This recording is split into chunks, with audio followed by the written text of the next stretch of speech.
what if the market crashes? It's one of my favorite questions. It's a great question. And I just had a first-time home buyer ask this right as our due diligence was ending. So she's about to pass the point of no return. Due diligence, inspection, all the research you do on a house. loan. Yep. And she said, the final thing I have to ask you is what if the market crashes? And that's just such an awesome question.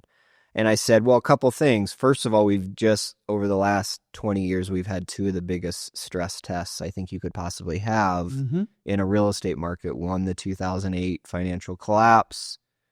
And let's take that one, for example. We basically had flatlining prices. Our biggest price correction was 3.5%. But I think the more important story in the 2008 collapse was all the people that came to me and they were like, Ryan, I'm underwater on my house. I have to sell my house. They actually didn't have to sell their house. They could have, if they were relocating, if they were moving, they could have put a tenant in there. But a lot of them could have just stayed. They still had jobs. But the thought of being underwater on that house was way too much. And they just said, I have to get out from under this. It's like a weight and it's drowning me. Panic selling.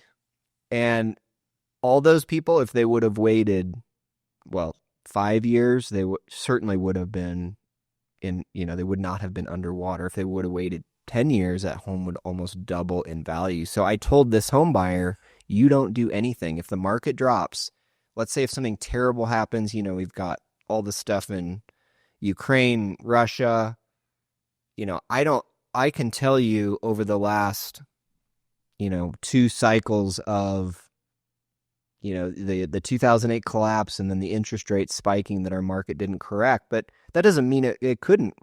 It doesn't mean something that really bad might happen, but you don't do anything. You stay in that house, you keep living your life. And if you have to move, you put a tenant in there. And you wait over the long term. Real estate is a get rich slow thing. It's not, that's why I always tell people it's get rich slow, but you got to hold for a long time. Don't panic sell.